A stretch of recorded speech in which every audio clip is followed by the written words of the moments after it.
It was not simply wonderful before it became awful, it was incredible. It was everything I'd ever desired, everything I'd ever longed for, and so many more things I'd never even considered asking for. It was love, pure, unadulterated, earth-shaking love that changed you and your perspective on the world. I was so consumed with love that I failed to notice that behind the face of this broken-winged bird, whom I desperately wanted to save, lurked a vulture hungry for my soul and vitality. The worst was yet to come, the realization that this love, so pure and primal, only existed in my head, and that what I thought to be the greatest love on earth was nothing more than fueling someone's unrequited self-love. I used to believe that narcissism was all about self-love until I learned that there is another side to it. It's even more terrifying than self-love, it's unrequited self-love. Emily Levine says, "I am an empathic person.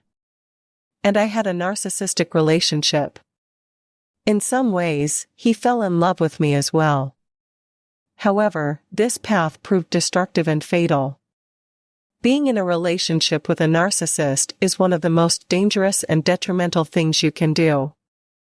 Consider all forms of abuse, including physical, verbal, mental, emotional, and financial.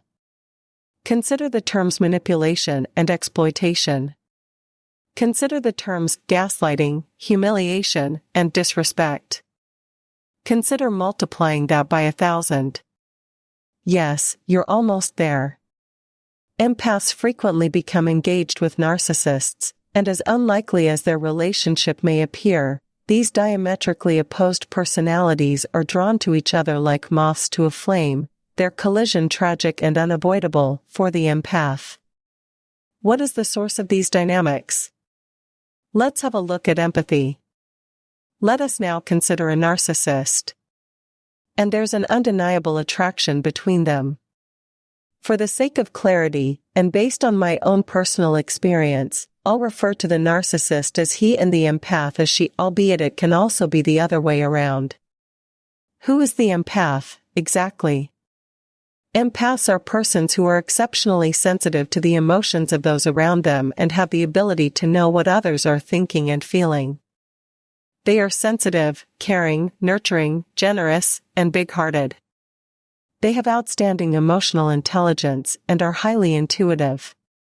They are the ideal friends, the ones who will always be there for you, listen to you, and care about you. However, these characteristics can be taxing for empaths. They are experiencing what others are experiencing. They are experiencing the anguish, anxiety, and rage of their friends and loved ones. They struggle to create appropriate limits for themselves, are terrible at saying no, and are fiercely loyal, always putting others' needs before their own. The finding of mirror neurons is one probable scientific explanation for why empaths are so responsive. When we witness something that another person feels or experiences, a set of neurons in our brains fires up. These mirror neurons aid us in imitation learning. For example, we learn to speak and behave by imitating our parents and siblings while we are young. Mirror neurons gradually decrease in quantity as we become older, as their presence is most important for our survival as we mature. The empaths, on the other hand, maintain their mirror neurons active far into adulthood. Empaths experience great disgust, agony, and fear when witnessing acts of violence, whether in real life or on the internet, thanks to the finding of mirror neurons. Mirror neurons may also explain why empaths carry so much emotional baggage. What exactly is a narcissist? According to the DSM-4 and DSM-5, narcissism is one of the personality disorders classified as Cluster B. It's a mental illness characterized by an exaggerated sense of self-importance, a strong desire for attention and praise, strained relationships, and a complete lack of empathy for others. Behind the confident front hides a weak self-esteem that is easily shattered by the least criticism.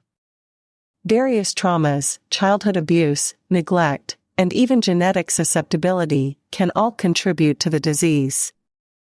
Narcissism, like other mental health conditions, is not black and white, but those who suffer from it can rank its symptoms on a scale.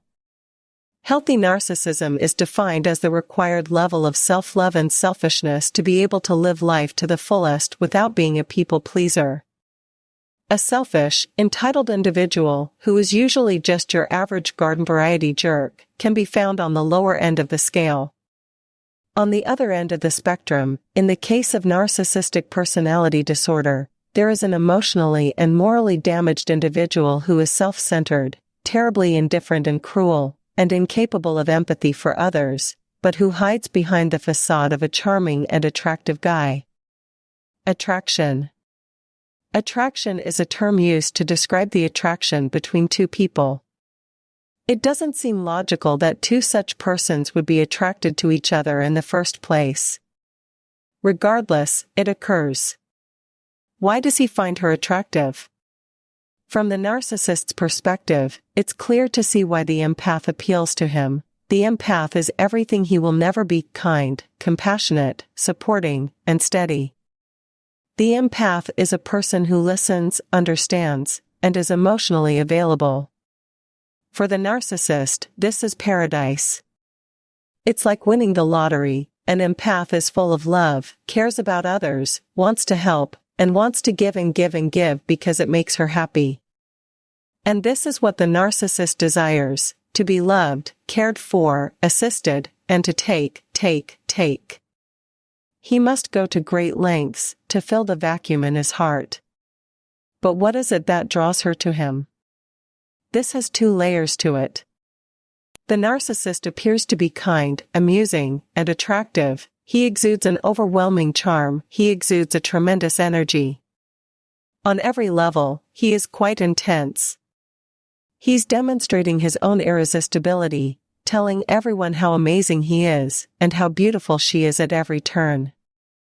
The empaths are experiencing some type of disruption. The vibes they're receiving aren't clear, and there's something off. It's like when you can't tune into a radio station and hear crackling and white noise in addition to the music. The empath senses a problem here and realizes she must solve it. She detects some excellent music, but she also got the impression that the other is defective and hurt. The narcissist excels at making himself appear vulnerable, lost, and damaged, which is an open invitation to the empath. The attraction stems from a desire to save him. Because the narcissist cannot be helped and, more crucially, does not want aid, it is her fatal flaw. It's a dangerously codependent relationship centered on ostensibly satisfying the demands of only one person who can't be satisfied or happy. The narcissist is like a leaky bucket. No matter how much you pour into it, there will never be enough. The narcissist is incapable of and unwilling to change. He lacks the emotional intelligence, empathy, and compassion required to be a fair, loving, and caring spouse, and he will never learn. He will never be able to learn how to be a genuine person. This is a skill that is acquired during the first few years of life. It is far, far too late by the time the empath meets the narcissist. He is beyond help. It's difficult to escape the narcissist's allure, and much harder to detect them. They're social chameleons. They know just what to say and do to get you to feel the way they desire. What should you do if you're an empath? If you're an empath, you'll need to establish a strong sense of self to protect yourself from others who want to take advantage of you. You must realize that setting boundaries is not only necessary, but also polite, that surrendering yourself will not bring you happiness, and that codependency is not a healthy sort of connection. Because expecting the narcissist to see his difficulties is impractical, it is up to the empath to recognize and remedy the situation. The first thing you must realize is that getting out of the situation is the only way to settle it. That is a difficult reality to accept. It's dreadful to accept and confess that you've squandered months, years, or even decades of your life on someone who doesn't give a damn. This is especially difficult when dealing with a narcissist who denies this. Take no responsibility for the suffering of others. You must continuously remind yourself that you only have one responsibility, your own happiness and existence. You understand their suffering and desire to assist them, but there is only so much you can do. You can assist and advise them, and you can be there for them, but you can only assist someone who is willing to assist themselves. You have no control over their suffering or recovery. You must understand that many people do not want to be fixed because they find it safe and pleasant to remain in pain or agony. Define your boundaries. You must learn to establish clear boundaries. You must determine where you are being of assistance and where it is already sucking the life out of you. In order to practice self-care, you must learn to be selfish in the most positive meaning of the word. If something does not match your schedule, needs, or expectations, you must learn to say no. Saying no isn't disrespectful, it's a method of teaching others about your needs and boundaries, of instructing them how to treat you, and if they misunderstand, it's their fault, not yours. Trust your intuition. The strangest thing about empaths is that they have great gut-feeling talents. They can feel other individuals and situations, but when it comes to aiding others, they are quick to dismiss red flags. The empath is usually aware that something is wrong with the narcissist because she sees and feels it. Her desire to help washes away the discomfort of the hazy image. You should trust your gut a lot more.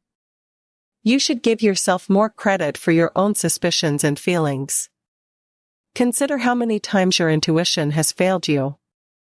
How many times did you have to persuade yourself to go against your instincts because you believed it was expected of you to be overly polite and caring? Your gut feelings are there for a purpose. Its purpose is to save you from yourself. Pay attention to it. Practice it, listen to yourself, and believe in yourself, no second guessing, you're much better than that. Keep an eye out for warning signs. You know what to look out for in other people's life. When it comes to giving advice to your pals, there is no one better than you to provide insightful and accurate guidance. Keep in mind that the red flags are the same for everyone. You can't choose not to see them just because they're so close that they're blocking your view of everything else. Take a step back and watch your own life from afar. Use your developed empathy to ask yourself what you would suggest if it were a buddy instead of you. You'd be on the lookout for them. Attempt to keep them safe.